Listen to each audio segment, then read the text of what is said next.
Now, let me ask you something. What would your business look like if you had access to $35 million in private money? Well, most people struggle to raise even their first 100 grand. My guest today here on the show didn't just figure it out. He built an entire system around it. Well, my guest started out as an aerospace engineer. Yeah, rockets and jets and all that kind of good stuff.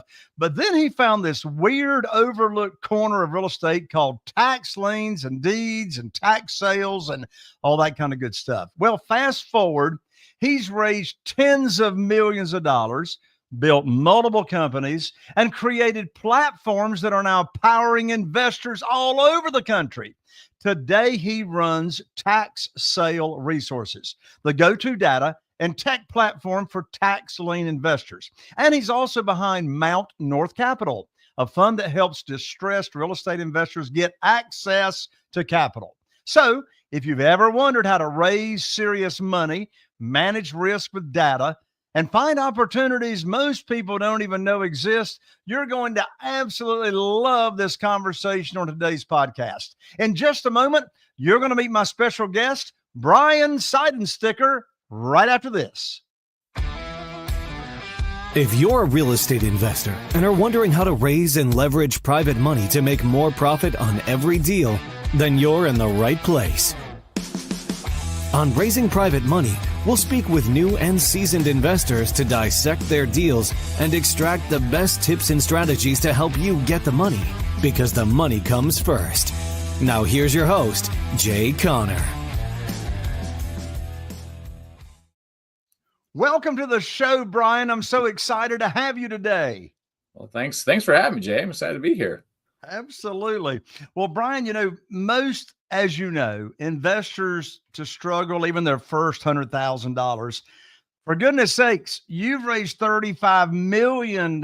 So here's my first question. What were the biggest shifts, mindset, et cetera, that allowed you to think and act at that scale?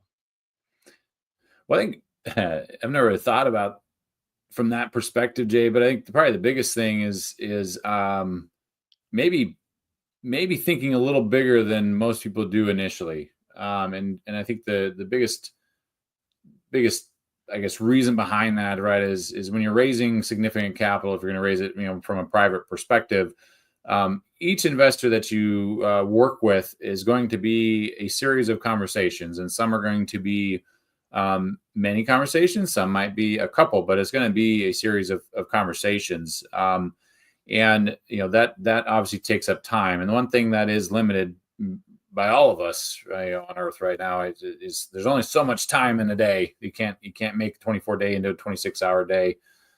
We all need to still sleep. And so, making sure that you align your goals with the level of investor and your minimum, capital placement, et cetera, is very key to making sure you can hit your goals. Because if you go in with the mindset of, I'll take investors at, $1 or $10. Yeah, you can get a lot of investors, but it's going to take a lot of conversations to get any traction on that front. Yeah, I learned the hard way that when I first started raising capital for real estate, my initial mindset was, well, if they want to invest, I'll let them invest. And so the 10,000, the 20,000, the 25,000. And what I quickly discovered is I got to pay my real estate attorney the same amount of money to close 25,000 or 2,500 as I do $250,000. Mm-hmm. So I quickly discovered, I need to figure out exactly really what is that minimum amount that I want to allow a private lender investor to come in and loan to me, because after all, that's one of the first questions they're going to ask, right? Is, well, what's the minimum I can start with? Because here's a writer downer. They all have more than they tell you. Has that been you? Hey, how often, Brian, have you had a new investor or private lender come in and put money with you, and then shortly down the road they say, well, hey, I've got some more I'd like to invest? Right. Oh, yeah, I'd say not everybody, but darn close to everybody, right? I think it's, rarely does somebody put 100% of their capital into one investment or everything that they have available at the time. And a lot of things happen, right? I think I might give you a portion to see how it goes, right? And then, another investment came due. I want to put it in a different location. So do you have some bandwidth? So it's very rarely is it a one and done, placement. It's usually a trickle effect, right? Yeah. Which is great depending on the type of investment that you're offering. One phrase you said just a second ago was you said normally it's a series of conversations with a new potential private lender or investor. And that's been my experience for sure.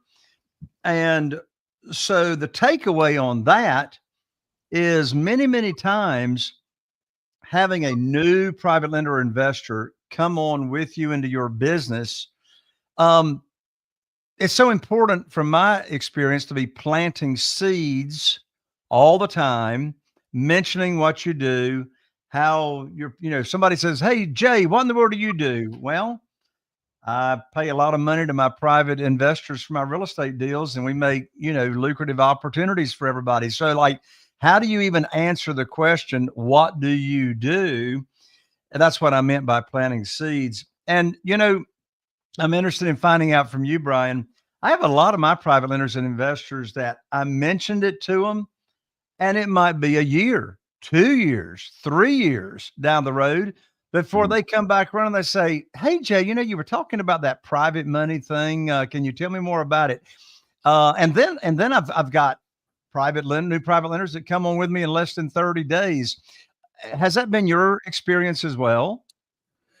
Yes, right. I think it's, like you said, to plant the seeds. Right now, that's I'll say a skill or a habit that I've learned over time. Where that question of what do you do, and now my typical answer is I run a real estate fund, right? And that's kind of that planting of the seed, and that can run a lot of different directions depending on the receiver of that information or that seed of, oh, well, tell me more about what do you do? Oh, you run a fund. What kind of investment do you offer, right? And so it's learning that skill or keep being cognizant and planting that seed consistently has definitely been a skill set that has evolved over time, because there's folks that randomly I was presenting on a stage, this would be about a year ago, randomly presenting on a stage and about the fund, and the gal had heard that I was from Montana. She came up, introduced herself, and lo and behold, we actually knew people in Southwest Montana, little town of Dillon, which is very uncommon. But that was, she also was looking for a place to place capital. But our conversation, almost 95% of our conversations have nothing to do with the fund itself. It was really more about the people and the places that we knew in common. So I guess those little things that come out, down the road, right, which is key, overall. Again, you can't set the expectations that, the conversation that I have today is the only opportunity to raise capital. It's planting those seeds and watching those seeds grow into something fruitful down the road. Brian, I've had hundreds and hundreds and hundreds of guests on the show. I love talking about how do you introduce yourself? How do you let people know that you give high rates of return safely and securely to your investors and your private lenders? But I've never had until right here on this show, you yourself, Brian Seidensticker, answer the question of what do you do? I run a real estate fund. Now, I'll tell you what I love about that answer. Number one, it's short. It's to the point.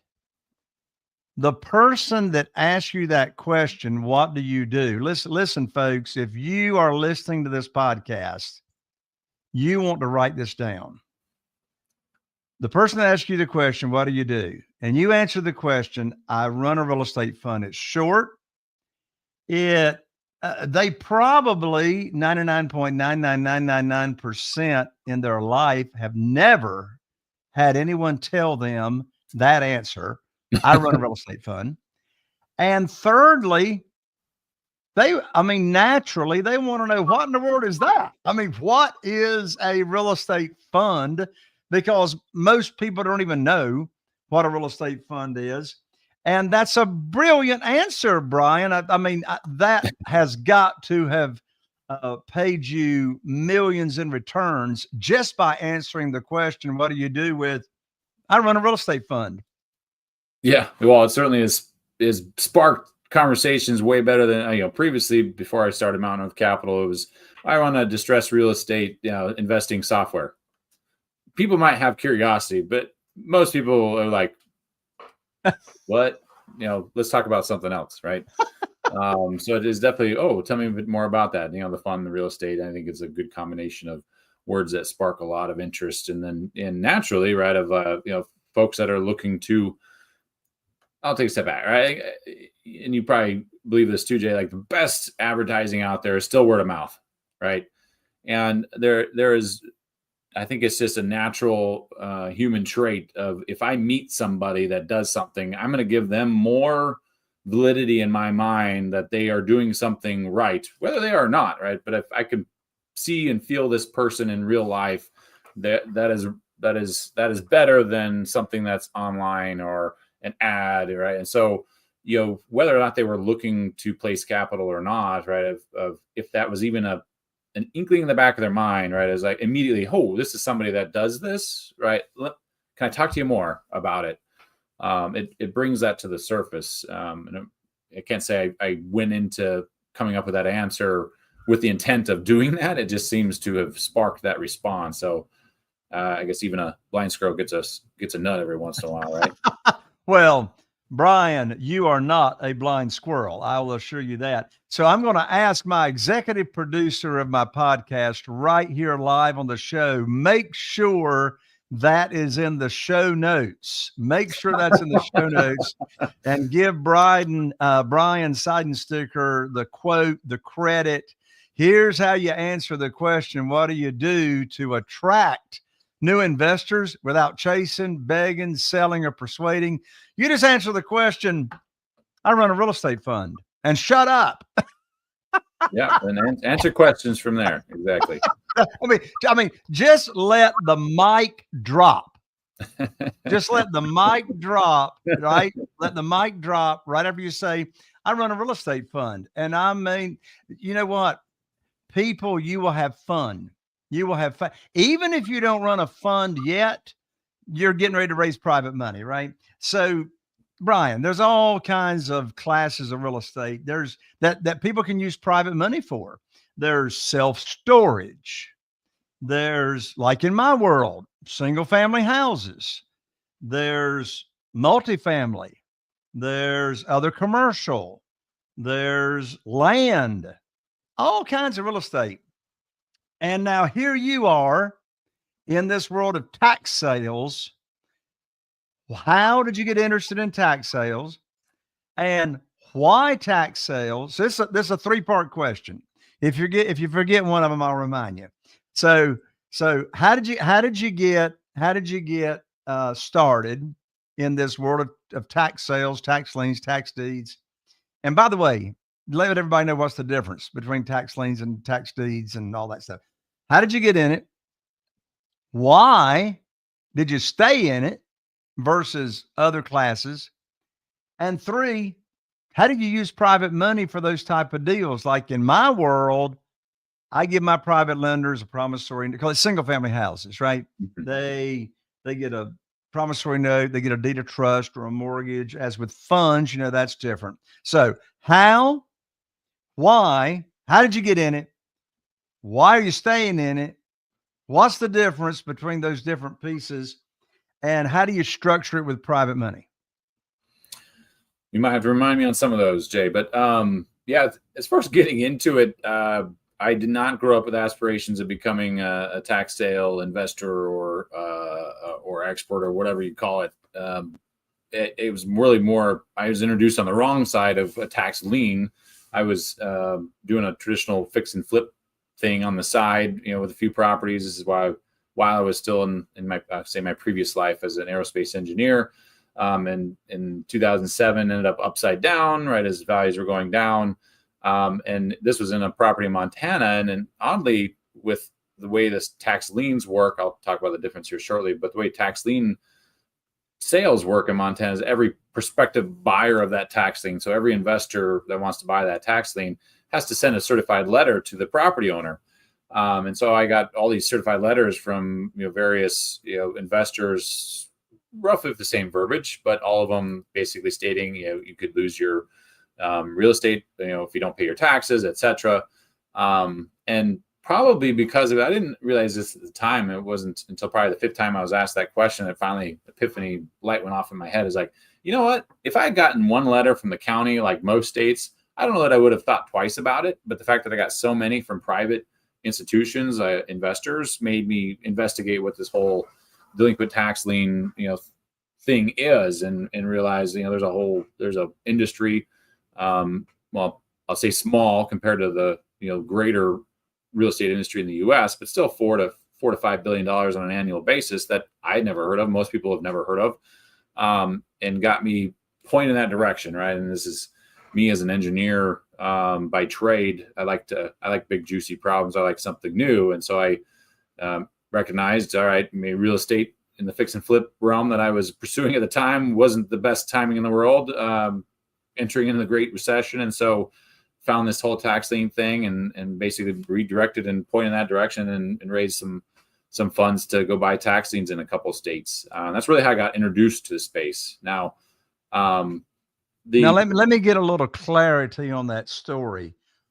Why were you receiving the letters? Well, we were basically because we had taxes that were due on the property that we were fixing and flipping at the time. Okay. So we were behind in our taxes, and the way that Montana statutes govern is before the county sells a lien, right? And this will kind of help when I talk about the difference between tax lien and tax deed. So the county wants to balance the budget, they sell a lien, and then the buyer of that lien, at least in Montana, before they purchase it, have to send a certified letter to the property owner. And so that's where I got to be the recipient as the owner of the property. I was the recipient of all of those certified letters from prospective buyers. So again, I really on the wrong side of a tax lien is how I got introduced to it.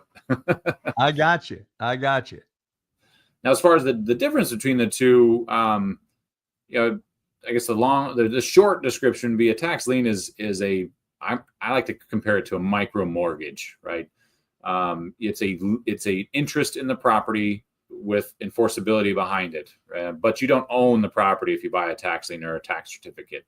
There's different terminology for, I'm going to call them tax liens. And so investors are buying these tax liens, but they are not owning the property. They are essentially lending some money to the government, and in exchange for that, they get a lien on the property. And so if the property ever sells, or what more likely or most often happens, the property owner does pay their taxes with penalties and interest, etc., then that penalties and interest and principal goes back to the investor.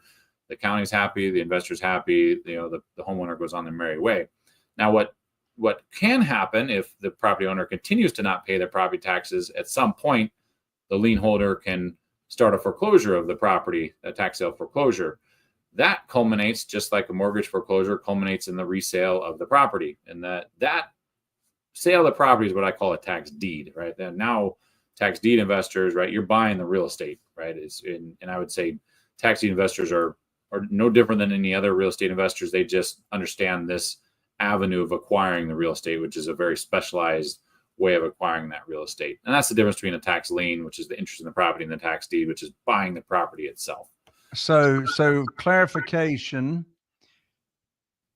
a real estate investor invests in a tax lien, and if the owner of the property does not pay their taxes, well, they do. They pay their taxes, and the interest, it now goes back to the real estate investor, and everybody goes on their merry way. Right. But if they don't, then the investor can then foreclose at whatever period of time, as stipulated by state law, whatever. State statutes, yep. They can then foreclose, and if the taxes are not paid, investor paid off, then the investor gets the property. Now that's a tax deed, right? Well, yes, but I guess the only change to that would be we're going to get down some rabbit holes here. We can go as deep as you want, but there's a recent Supreme Court case called Tyler versus Hennepin that that really plug the hole of the lien holder becoming the owner of the deed, right? Basically what it stipulated is there's got to be a sale of the property, like an auction. So there ends up being a second auction. And so the lien holder forecloses, that results in a sale of the property. The property gets sold to a third party. That third party is the tax deed investor, right? The lien investor gets made whole from the proceeds of that auction, but the lien holder does not become the owner of the property at the end of the day. It's a third party that does Right. so. So really, when you talk about tax liens and tax deeds, what you're saying is that's two different lanes or opportunities Mm-hmm. that a real estate investor can get involved. They can either invest in the tax lien, or they can invest in a get a tax deed by bidding at an auction like you would a foreclosure auction. Exactly. There I think you go. lien investors are note investors, right? For anybody that has bought mortgages, right, deed of trusts, right, that sort of thing. That is, tax liens fall into that category. It's a real estate security, versus tax deeds is it's real estate investing, right? Not unlike buying any other type of real estate, just a different type of sale. Perfect. Well, I just wanted to clarify that for the sake of our audience, because that those phrases are thrown around all the time. Tax liens, tax deeds. Okay, what's the Yeah. difference? How do you invest in that one? Like you said, a tax lien, you're actually investing in the note, right? Tax deed, that's like a foreclosure on a property, but instead of I think you called it a minute ago, a teeny mortgage, a small mortgage. I compare it to a micro mortgage because there's so many similarities between a mortgage and a tax lien. Exactly. All right. So now we know how you got involved. You got involved on the other side of it, The wrong because side. you're rehabbing a property, and now here comes the tax lien or tax sale. And and we know the difference, but what is it about this avenue of real estate investing that you like better than single family, self-storage? I mean, why this lane versus multifamily or whatever? Well, I think it's not really a wholly different, right? Quite frankly, tax deeds, right, is an avenue that you can acquire all of those different types of assets. And through our fund, right, and we work with local partners. Some buy vacant land, some specialize in single family homes. We do have worked with a couple folks that look for commercial and have purchased and funded a couple commercial acquisitions as well. There's some asset classes we don't touch right now, industrial, farmland, that type of thing. We just don't have the right underwriting process. But they're not mutually exclusive, right? I think you look at tax deed is just another way of acquiring those things. Now it's different because you're not buying a cash flowing single family rental, right? You're buying typically a very distressed asset that does need a lot of work. And so, but I kind of use, if anybody's watched HGTV shows, Fix and Flip, all of those, and they do a great job of picking the worst properties when you walk in, and it's, a hoarder's nightmare, and there's stuff everywhere. And, I guarantee a large percentage of those are tax sale properties. So you can kind of imagine the type of real estate you're buying, right? And so I'm saying that to say it's not for everybody, right? But if you want to acquire a piece of commercial real estate at a discount, and you want to put the effort into making it into a cash flowing commercial real estate, or multifamily do the same, or single family do the same, then tax deeds can be an avenue. And that's really, I just want to clarify that. The thing that probably appealed to me the most initially, and continues to appeal to me, is just how much I learn continuously on a day-to-day basis, right? It's the learning, right? And then the daily satisfaction of seeing something actually make progress, right? Which is not that different from any real estate, right? When you walk in at the end of the day, or you get done painting the wall or swinging a hammer, you can actually see the progress that you made at the end of the day. So that, on top of the continuous learning, like being an engineer mentally and by trade, is like that scratches all of those itches for me, and has kept me engaged for the last 18 years, and who knows how much longer. But it's been a fun ride. Brian, you've built this tech platform and I'm the furthest thing in the world from tech, if you know what I mean. But I need it. I mean, I got to have my data, right? Even if I'm not analyzing, I got somebody else analyze. But you've built this tech platform around tax liens and deeds. You've got the fund, right?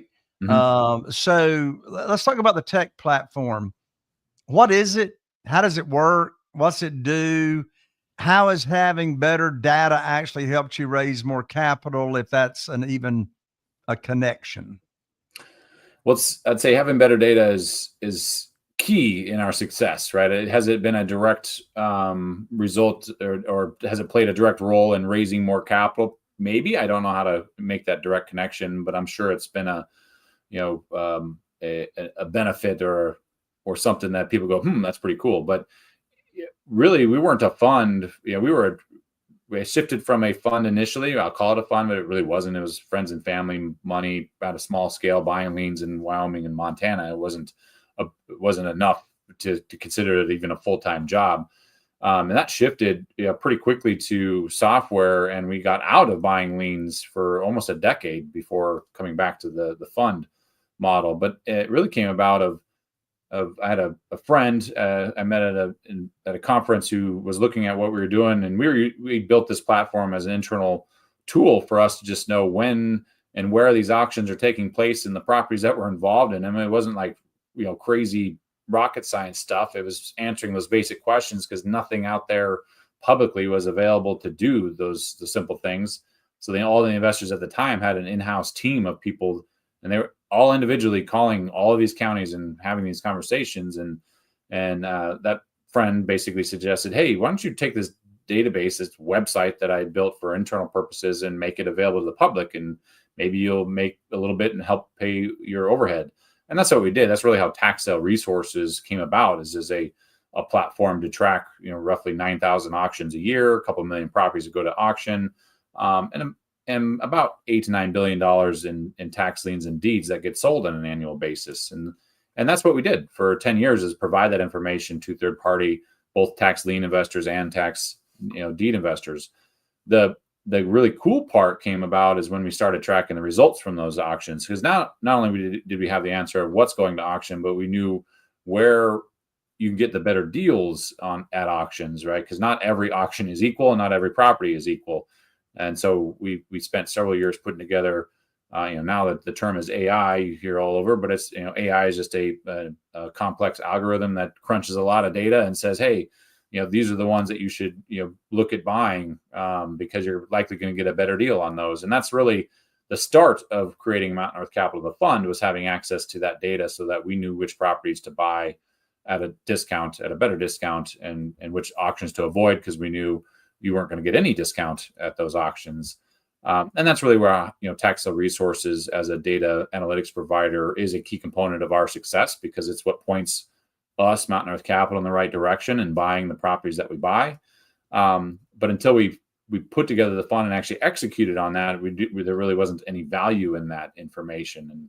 And that's really, what we started in 2020 was initially trying to convince a bank, right, to do what we're doing. We just wanted to really provide a funding mechanism to our customers, right, the users of our software platform, trying to create the mentality of if investors use our platform more, obviously we make more money, and they'll use our platform more if they have access to capital. And so please, bank, right, that we were trying to work with, could you figure out how to lend on tax deeds? And that's something that still doesn't really exist today, to our knowledge, is you can't get bank financing on tax deeds. That is a big nuance to this type of asset class. So I'm sorry, go ahead.